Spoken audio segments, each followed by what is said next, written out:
आज मेरे जो आंसू तेरे ऊपर टपक रहे हैं, मैं ये आशीर्वाद देती हूं कि एक दिन सारे संसार में ये पुष्प बनकर के तेरे ऊपर बरसेंगे।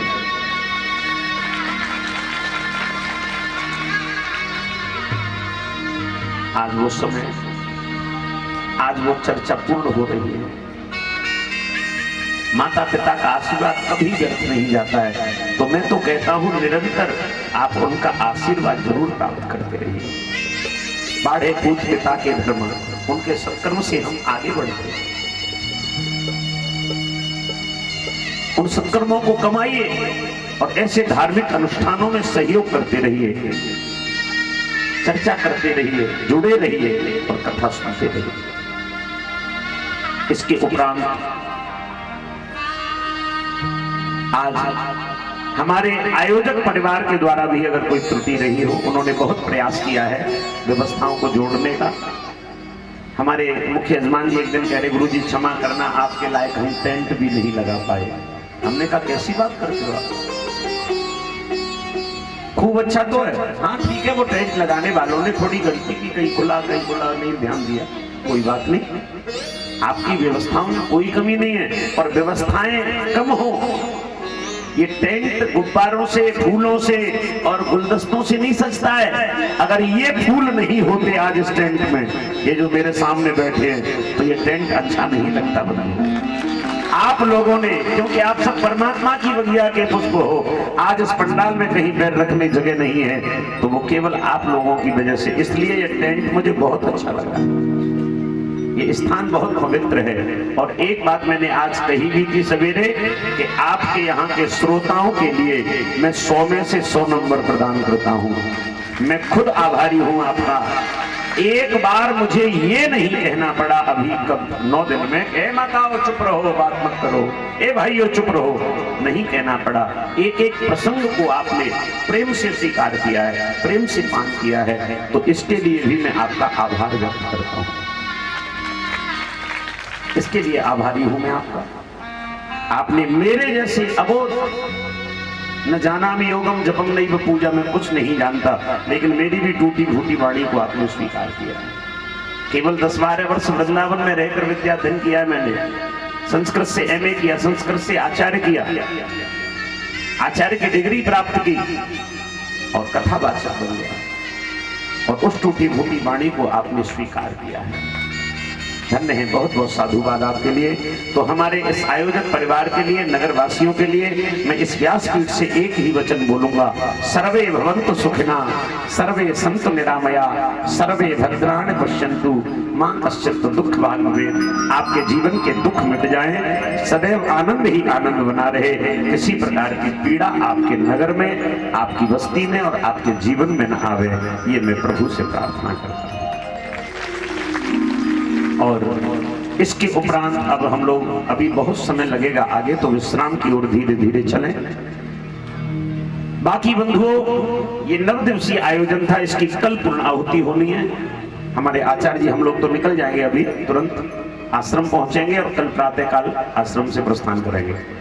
तो आचार्य जी यहाँ रुकेंगे, वो कल की आपकी पूर्ण आहुति कराएंगे। वो कल रात को यहाँ से निकल के गोरखपुर पहुंचेंगे, फिर वहां और आचार्य लोग भेज दिए हमने तैयारी के लिए, वो पहुंच चुके हैं वहां पर।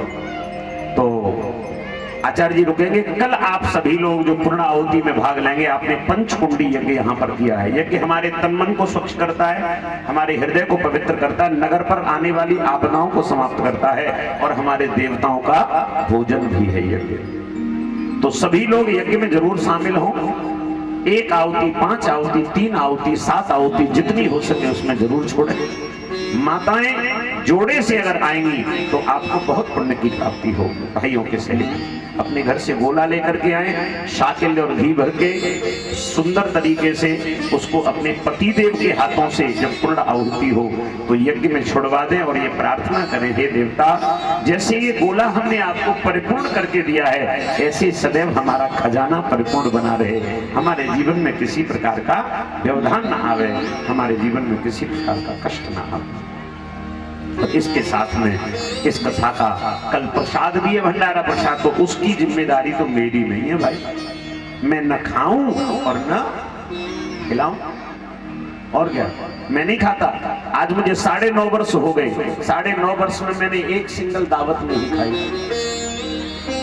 चाहे वो जन्मदिन की हो, चाहे भंडारे की हो, चाहे रामायण की हो, चाहे किसी के 13वीं की हो, XYZ दावत माने दावत। जाता हूं शादियों में, लेकिन किसी शादी में भोजन नहीं करता, भोजन अपने आश्रम पर आके करता।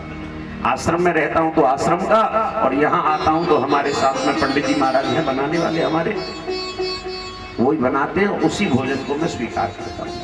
कई लोग ऐसे ये भी कहने आए कि महाराज जी आप भोजन क्यों नहीं कर रहे हो, और लोग आए उन्होंने भोजन किया, तो बुरा मत मानना। ऐसा नहीं है कि आपके घर भोजन अच्छा नहीं बनता, खूब अच्छा बनता है, और करूंगा जिस दिन मेरा संकल्प पूरा हो जाएगा। मैंने संकल्प किया था कुंभ के मेले में उज्जैन में कि 12 वर्ष तक भोजन नहीं करूंगा पंगत का, तो 12 वर्ष पूरे होने वाले हैं। अब ये नहीं कह सकता कि कुंभ में कथा करने जाऊं तो फिर 12 साल के लिए बढ़ जाए, तो ये निश्चित है बढ़ेगा ही बढ़ेगा वो सिलसिला। तो मैं पंगत नहीं लेता, 12 साल में तो वैसे भी दावत का स्वाद भूल जाऊंगा कैसे होती है। और भैया ये सब सात्विक आचरण हमें अपने लिए करने पड़ते हैं, अपने लिए सात्विक विचार होगा तब हम समाज को सात्विक वचन बोल सकेंगे। हमारे अंदर ही सात्विकता नहीं होगी तो कैसे करेंगे। तो इसलिए बुरा मत मानिएगा कि मैंने किसी के घर भोजन नहीं किया, और भोजन हमने आपका ही तो किया है। मैं आया था तब 1 किलो भी आटा लेके नहीं आया था, पूछो, मैंने तो लिस्ट भेज दी थी कितनी बड़ी, ये भैया ये सामान रखवा देना, और भैया ने सब ले जाके रख दिया, वही बन रहा है वही खा रहा। तो आपका ही तो हुआ, मेरा थोड़ी है। चुन्न भी थारा, पुण्य भी थारा, हमारी तो हवाई हवा है। ये बात ध्यान रखिए। तो इस प्रकार से कथा का विश्राम। यहाँ अब मैं एक निवेदन करूंगा, कथा के विश्राम में हम लोग पुराण पूजन करते हैं, पुराण पूजन करते हैं। उस पुराण पूजन में अगर आप सबको यहाँ एक एक करके बुलाऊंगा तो 2 घंटे जाएंगे कम से कम, तो सबको तो यहाँ नहीं बुला सकता। हमारे यजमान जी जो है यहाँ पर, एक तो हमारे 5 यजमान जो यहाँ बैठे हैं वो आकर के पुराण का पूजन करेंगे, हमारे मुख्य यजमान के परिवारीजन यहाँ पुराण पूजन करेंगे, आप लोग अपने ही स्थान पर बैठे रहेंगे थोड़ी देर। अब रही बात दक्षिणा की, लौट फिर के बात तो दक्षिणा पे आती है ये, तो दक्षिणा लिए बिना तो कथा से जाना नहीं चाहिए। तो दक्षिणा आज मैं आपसे जरूर लूंगा, ये नहीं कि कोई बहुत दक्षिणा देनी है, वो इसलिए कि कथा विश्राम के समय ये नियम होता है। अब किसी वक्ता ने बताया कि नहीं, ये नहीं आप कहोगे महाराज लालच वाली बात, तो इसको लालच मानना या कुछ भी। अभी आपके बीच में 2 भाई भेज देंगे हम चादर लेके, जो हो सके 1, 2, 10 जो हो सके वो उसमें छोड़ देना, आपकी दक्षिणा मेरे पास आ जाएगी। सबको यहाँ नहीं बुलाऊंगा व्यासपीठ पर, ठीक है? मंजूर है? सब डालोगे, सब छोड़ोगे। और देखिए एक बात और बता दूं, भगवत कृपा से, ठाकुर जी की कृपा से अन्न धन की कमी नहीं है मेरे पास, ईश्वर सब दे रहा है।